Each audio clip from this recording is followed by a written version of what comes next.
क्या होगा जब एक रोबोट के अंदर ह्यूमन इमोशंस आ जाए? क्या होगा जब एक एंड्रॉयड रोबोट ये फील करे कि एक माँ होना कैसा होता है? और इस स्टोरी लाइन के ऊपर ड्रीमवर्क्स पिक्चर का कमाल का एनिमेशन। हेलो फ्रेंड्स, मैं शियाब अल-हयात वेलकम करता हूँ आपका शियाब एक्सप्लेन्स के एक नए वीडियो में। आज के इस वीडियो में मैंने 2024 की best animation movie the wild robot का एक्सप्लेनेशन किया है। So without further delay let's start our intro.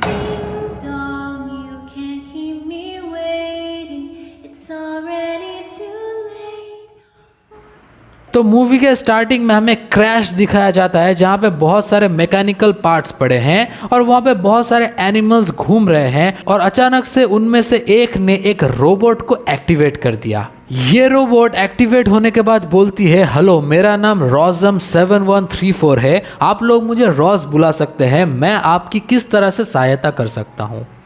Actually ये जो है एक फ्यूचरिस्टिक दुनिया है जहाँ पे रोबोट्स को इसीलिए बनाया गया है ताकि वो लोग इंसानों की मदद कर सके। अब ये प्लेन क्रैश में ये सब रोबोट्स एक आइलैंड में आके फंस चुके हैं जहाँ पे सिर्फ जानवर रहते हैं। अब ये रॉस जब एक्टिवेट हो गया है, इसको कमांड चाहिए कि कोई उसको कोई आदेश दे और वो उसका पालन करे। इसलिए वो कोई भी जानवर को पकड़ के यही पूछती है, मेरा नाम रॉसम 7134 है, मैं आपकी क्या मदद कर सकती हूँ। पर उसको तो किसी जानवर का लैंग्वेज आता ही नहीं, इसीलिए वो समझ नहीं पाती है कि वो जानवर उससे कह क्या रहे हैं। फिर बाद में हमें पता चलता है कि ये सारे जानवर असल में उसको एक मॉन्स्टर समझ रहे हैं कि ये मॉन्स्टर हम सबको मारने के लिए यहाँ पे आई है। अब रॉस को लगता है कि मैं इन सब जानवरों की लैंग्वेज समझ नहीं पा रही हूँ क्योंकि मेरे ट्रांसमीटर में कुछ गड़बड़ हो गई है, इसलिए मुझे अपने फैक्ट्री में वापस जाना पड़ेगा। इसलिए वो पहाड़ की चोटी में सिग्नल पकड़ने के लिए जाती है और अपने फैक्ट्री को कांटेक्ट करने की कोशिश करती है।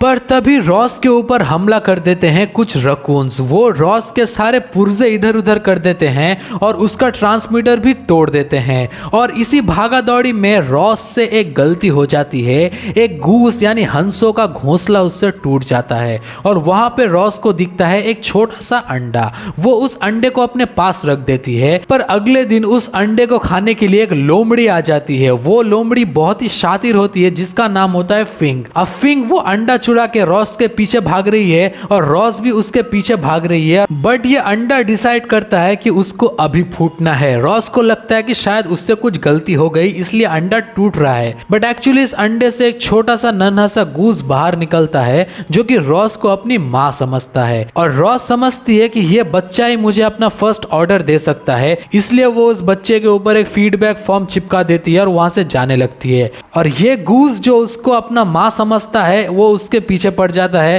तभी उसको एक पॉसम की फैमिली दिखाई जाती है। पॉसम ऐसे जानवर होते हैं जो कि किसी भी खतरे को देख के मरने की एक्टिंग करते हैं और यही इनका अल्टीमेट डिफेंस भी होता है। अब ये रॉस पॉसम की मम्मी को देख के बोलता है कि क्या आप मुझे मेरा पहला ऑर्डर दे सकती है, यानी आप मुझे अपना पहला कमांड दे सकती है। वो पॉसम की मम्मी बोलती है कि हाँ, ये जो तुम्हारा बच्चा है ये एक गूस है, तुम्हारा पहला काम यही है कि इसको खाना खिलाना, इसको तैरना सिखाना, इसको उड़ना सिखाना और जब माइग्रेशन का टाइम आए तब उसको छोड़ देना, उसको विदा कर देना। क्योंकि ये जो गूस है ये एक माइग्रेटिंग गूस है कि जब सर्दियाँ आती है ये लोग उड़ के किसी गर्म कंट्री में चले जाती है और जब स्प्रिंग्स आती है तो फिर से ये लोग बैक कर जाते हैं, जिसको बोलते हैं माइग्रेशन। रॉस बोलती है कि मैं इन सब के लिए तैयार नहीं हूं, मेरे अंदर कोई प्रोग्राम ही नहीं है। पॉसम की मम्मी बोलती है कि कोई भी माँ तैयार नहीं होती, उसको हालात तैयार कर देते हैं। अब यहाँ पे चालाक लोमड़ी फिंग बोलता है कि मैं तुमको हेल्प कर सकता हूँ इसको पालने में, सबसे पहले इसके लिए चलो खाना ढूंढते हैं। अब फिंग ने रॉस को कहा कि मछलियां पकड़ो, क्रैब्स पकड़ो, ऊपर जो हनी रखा है हनी पकड़ो, और ये सब कुछ लेके फिंग खुद खा रहा है और उस बच्चे के लिए एक लकड़ी में से कुछ कीड़े बाहर निकालता है और बोलता है ये खा लो। और फिंग जो है वो पेट भर भर के केकड़े हनी ये सब कुछ खाता है। उसके बाद फिंग रॉस को बोलता है कि इस गूस के रहने के लिए हम लोगों को एक घोंसला बनाना पड़ता है। तभी वहां पे हमें एक बीवर को दिखाया जाता है जो कि एक बहुत ही बड़े ट्री को काट रहा है और पूरा जंगल उसके ऊपर हंस रहा है, बट बीवर का यही काम होता है कि वो लकड़ियां काटता रहे हमेशा। तो उसी स्ट्रक्चर को कॉपी करके रॉस ने अपने बच्चे के लिए यानी उस गूस के लिए घोंसला बना दिया है और उस गूस का उन्होंने बहुत ही बड़ा एक नाम रखा जिसको शॉर्ट फॉर्म में उन्होंने बुलाया ब्राइट बिल। फिंग रॉस को बोलता है कि छोटे बच्चों को स्टोरी सुन के ही नींद आती है। अब रॉस जो है वो एक रोबोट है, उसको तो नहीं आता कोई स्टोरी, इसलिए फिंग और रॉस मिलके उसको स्टोरी सुनाते हैं। फिंग ये भी बोलता है कि तुम कभी बिल को ये मत बोलना कि उसके पूरे फैमिली को तुमने मारा है। रॉस बोलता है क्यों? फिंग बोलता है क्योंकि इससे इस बेचारे का दिल टूट जाएगा। अगले सीन में हम देखते हैं कि बिल धीरे धीरे बड़ा हो रहा है और रॉस और फिंग उसको ट्रेनिंग दे रहे हैं कि कैसे स्विम करते हैं, कैसे तैरते हैं। बट बिल को तैरना बिल्कुल नहीं आता। वो एक रोबोट के साथ बड़ा हुआ है, इसलिए वो रोबोट जैसा ही बात करता है, इसलिए जंगल के सारे लोग उससे थोड़ा दूर दूर ही रहते हैं। तभी बिल को गूस का एक पूरा सा एक झुंड दिखाया जाता है जो लोग माइग्रेशन की तैयारी कर रहे हैं। बट ये लोग आके बिल को बहुत ज्यादा चिढ़ाते हैं कि तुम एक मॉन्स्टर के साथ रहते हो, ब्ला ब्ला ब्ला। और फिर वहां पे क्रोकोडाइल आके बिल के ऊपर हमला भी कर देता है और जैसे तैसे करके वो लोग बच जाते हैं।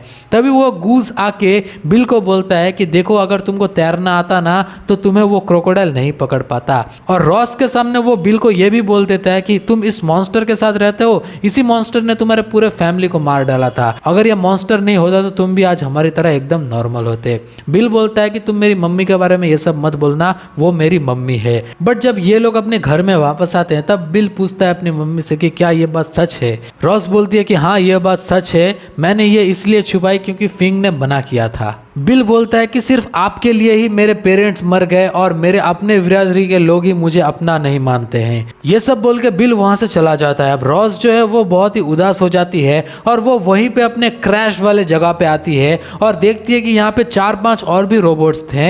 ये सारे एक ही कंटेनर में आ रहे थे, बट अचानक से इनका क्रैश हो गया एक ऐसे आइलैंड में जहाँ पे इंसान नहीं रहते। उनमें से एक रोबोट को एक्टिवेट करके रॉस देखती है कि वो आई कहाँ से है। हमको एक फ्यूचरिस्टिक दुनिया दिखाई जाती है यहाँ पे, जहाँ पे रोबोट्स को बनाया गया है सिर्फ इंसानों के हेल्प के लिए। इस दुनिया में नौकर जैसी चीजें एग्जिस्ट नहीं करती है, इसलिए एंड्रॉयड रोबोट्स, एआई रोबोट्स सारे काम करते हैं लोगों की। और रोजम रोबोट्स को बनाया गया है इंसान के सारे रोजमर्रा के काम करने के लिए। तभी वो जिस रोबोट को एक्टिवेट करती है वो रोबोट उसको बोलता है कि तुम्हारे अंदर ह्यूमन इमोशंस आ चुके हैं, यानी तुम खराब हो चुकी हो, तुम्हें इसी वक्त मैन्युफैक्चरिंग कंपनी में लौटना पड़ेगा। वो इससे पहले कि कुछ बोले रॉस उसको बंद कर देती है और जाके पहाड़ की चोटी में जाके वो बैठती है और वो रियलाइज करती है कि ये दुनिया उसके लिए नहीं है, इसलिए उसको सच में कंपनी में वापस चले जाना चाहिए। तभी वहां पे फिंग चला आता है और आके बोलता है कि क्या तुम गिव अप करके जा रहे हो? एक रोजम तो अपना पूरा काम हमेशा कंप्लीट करता है ना, तुम्हारा काम क्या था कि उस बच्चे को माइग्रेशन तक उसका साथ देना। अगर वो माइग्रेशन से पहले उड़ना नहीं सीखा तो वो यहाँ पे रह जाएगा और सर्दियों में वो मर जाएगा। फिर रॉस सोचती है कि हाँ, ये सही है, मुझे अभी बिल की मदद करनी है। अब रॉस बिल के पास आती है और आके उससे माफ़ी मांगती है और बोलती है कि मैं तुमको उड़ने की आज से ट्रेनिंग दूंगी। बट जितना भी कोशिश कर ले, अपने छोटे छोटे पंखों के साथ बिल ज़्यादा देर तक उड़ नहीं पाता है, सामने जाके फिर से गिर जाता है। इसलिए रॉस मदद मांगने जाती है एक चील के पास। वो चील भी सोचता है कि ठीक है, चलो इस बच्चे की मदद करते हैं, और ये दोनों मिल के बिल को ट्रेनिंग देते हैं उड़ने की। बिल पहले तो अच्छे से नहीं कर पाता है, पर धीरे धीरे उड़ना सीख जाता है। तभी जंगल के सारे जीव ये सब कुछ देखते हैं और समझते हैं कि रॉस जो है वो कोई मॉन्स्टर नहीं है, असल में ये भी एक माँ है जो अपने बच्चे को सिर्फ उड़ना सिखा रही है। तभी वहां पे एक एल्डरली गूस आता है जो कि बहुत बार माइग्रेशन कर चुका है। वो आके रॉस को बोलता है कि तुमने बखूबी काम किया है, बट ये मौसम जो है वो हर वक्त तुम्हारा साथ नहीं देगा। कभी कभार बहुत ज्यादा बारिश होगी तो कभी कभार तूफान ही तूफान, इसीलिए तुम उसको इससे ज्यादा, इससे हार्ड थोड़ा ट्रेनिंग करवाओ। अब रॉस जानती है कि उसको क्या करना है, इसलिए वो बिल को और भी ज्यादा हार्ड ट्रेनिंग करवाती है और धीरे धीरे उसका पूरा ट्रेनिंग कंप्लीट होता है। बिल जाके अपने बिरादरी वालों से भी मिलता है और सब लोग उसको काइंड ऑफ थोड़ा थोड़ा एक्सेप्ट करने लगते हैं, क्योंकि वो एल्डरली गूस जो है वो बिल को अपने पास ही रखता है, क्योंकि बिल की कोई फैमिली नहीं है ना, इसीलिए। अब बिल जो है वो भी अपने माँ से बहुत ज्यादा प्यार करता है। रॉस जो है उसको प्यार फील नहीं होता, बट जब बिल उड़ जाता है तब रॉस बहुत ही अकेलापन फील करती है। तभी वहां पे फिंग आता है और आके रॉस को बोलता है कि देखो अब शायद तुमको थोड़ा टाइम अकेले रहना पड़ेगा, क्योंकि अभी विंटर्स आने वाले हैं और सारे जानवर अपने हाइबरनेशन में चले जाएंगे। रॉस और भी अकेली पड़ जाती है और वो एक पहाड़ की चोटी में जाके अपनी कंपनी में अपना सिग्नल भेज ही देती है, क्योंकि उसने अपना टास्क कंप्लीट कर दिया था। अभी हम बिल को देखते हैं जो कि शहरों के ऊपर से उड़ रहा है और उसको उड़ने में बहुत मजा आ रहा है। तभी बहुत ही ज्यादा तूफान चलने लगती है और एल्डरली गूस सबको बोलता है कि चलो सब लोग मिलके एक जगह पे शेल्टर ले लेते हैं। बट वो लोग शेल्टर लेने के लिए उसी मैन्युफैक्चरिंग कंपनी के फैक्ट्री में घुस जाते हैं, जो कि बहुत ही बड़ी गलती थी। अब यहाँ पे बहुत सारे रोबोट्स चल रहे हैं और सब लोग गूस उसको देख के डर भी रहे हैं, बट बिल जो है वो एक रोबोट के साथ ही बड़ा हुआ है तो वो नहीं डरता। वो जाके एक रोबोट को देख के बोलता है कि मम्मी, फिर वो रोबोट आके उसको मारने लगता है। तभी इन लोगों को पता चलता है कि उप्स, हम तो खतरे में हैं। तभी सारे गूस वहां से भागने लगते हैं। एल्डरली गूस आके बिल को बोलता है कि देखो हम सब लोग डरते हैं रोबोट से, बट तुम ही हो जो रोबोट से नहीं डरते। अगर कोई हम सबको लीडर बन के यहाँ से निकाल सकता है तो वो तुम ही हो। फिर बिल उन सब का लीडर बन जाता है और उन सबको निकालने की कोशिश करता है। चारों तरफ गोली बारूद चल रही है। तभी एक गोली दीवार पे लग के एक छोटा सा होल हो जाता है और बिल को लगता है कि यहीं से हम सब लोग निकल सकते हैं, तो वो सब गूस को लेके उसी होल से निकल जाता है। बट इन सब के चक्कर में वो एल्डरली गूस को एक गोली लग जाती है और वो वहीं पे मर जाता है। हमें जंगल का सीन दिखाया जाता है जहां पे रॉस जो है वो अपने ही घर में बैठी थी।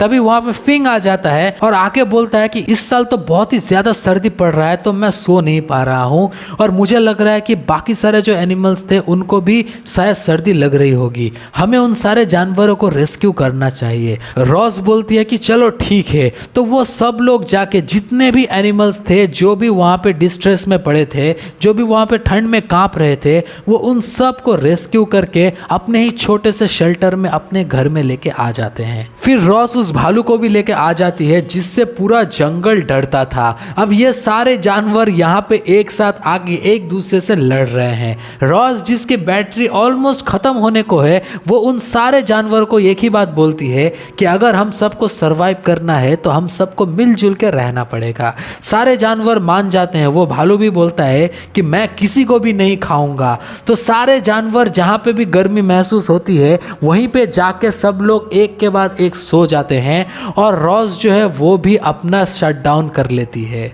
जब स्प्रिंग्स आती है तो सारे जानवर एक के बाद एक वहां से निकलते हैं और रॉस भी धीरे धीरे उठती है और बाहर आके देखती है कि सर्दियां खत्म हो चुकी है और सारे घूस जो है वो वापस आ रहे हैं धीरे धीरे।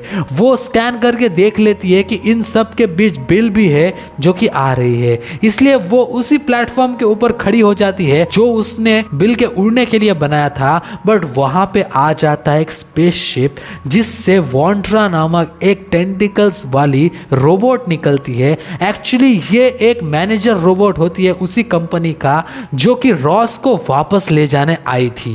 वॉन्ट्रा रॉस को बोलती है कि तुम बेशकीमती रोबोट हो क्योंकि तुम वाइल्ड लाइफ में रह के आई हो, तुम्हारे दिमाग में वो सारे मेमोरीज है, हम उन सारे मेमोरीज का काम तमाम कर देंगे। रॉस बोलती है कि तुम मेरे से कुछ भी ले लो, बस मेरे मेमोरीज मत लो। वॉन्ट्रा बोलती है कि तुमको चिंता करने की कोई जरूरत नहीं है, तुम हमारे साथ वापस आओ।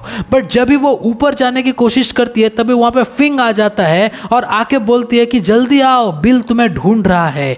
तभी रॉस वहां से कूद के नीचे आ जाती है और भाग के आती है बिल के पास। पूरा जंगल वहां पे आ जाता है रॉस को देखने के लिए और बिल को देखने के लिए। तभी वॉन्ट्रा को लगता है कि ये तो अभी वापस नहीं आने वाली है, इसलिए वो और भी बहुत सारे रोबोट्स को भेज देती है कि पूरा जंगल को जला दो, बट उस रॉस को मेरे पास वापस लाओ। वो सारे रोबोट्स जाते हैं उनको पकड़ने के लिए और जाके बोलते हैं कि तुम एक रोबोट हो, ये तुम्हारी जगह नहीं है। फिर रॉस बोलती है कि नहीं, मैं कोई रोबोट नहीं हूं, मैं हूं एक वाइल्ड रोबोट। तभी पूरा जंगल भी उनके ऊपर हल्ला बोल कर देता है और ऐसे करते करते पूरा जंगल वहां पे जलने लग जाता है और वॉन्ट्रा रॉस को पैरालाइज करके अपने स्पेसशिप में उठा लेती है।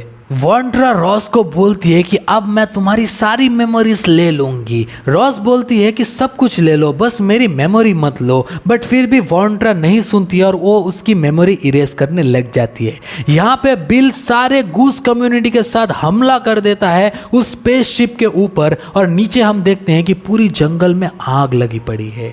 बिल घुस जाता है उस स्पेसशिप के अंदर और जाके देखता है कि रॉस वहां पे निथर होके पड़ी है। वो रॉस के पास आके बोलता है कि मम्मी मम्मी आप प्लीज उठ जाओ मम्मी। ऐसे बोलते बोलते रॉस जो है वो उठ जाती है और वो बिल को रिकॉग्नाइज भी कर पाती है।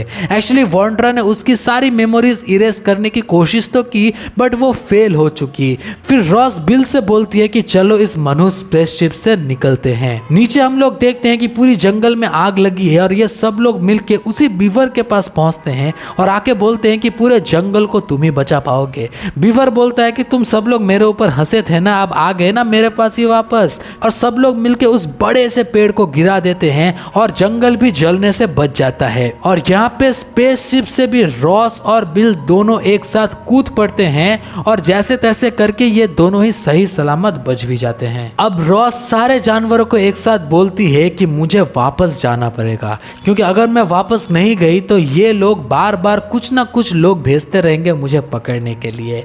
ये सारे जानवर अब रॉस से बहुत ही ज्यादा प्यार करते हैं और बोलते हैं कि तुम भी हम में से ही एक हो और यहीं पे रह जाओ। बट रॉस को वापस जाना ही पड़ा। मूवी के आखिरी सीन में हम देखते हैं कि रॉस जो है वो उसी फैक्ट्री में काम कर रही है और उसको गूस का एक झुंड भी दिखाई देता है जो लोग माइग्रेशन के लिए जाते हैं। तभी वहां पे एक छोटा सा गूस आता है जो कि रॉस को देखता है और रॉस उसको ऊपर उठा लेती है। वो गूस और कोई नहीं बल्कि बिल था और वो रोबोट और कोई नहीं हमारा प्यारा वाइल्ड रोबोट रॉस था, यानी रॉसम 7134।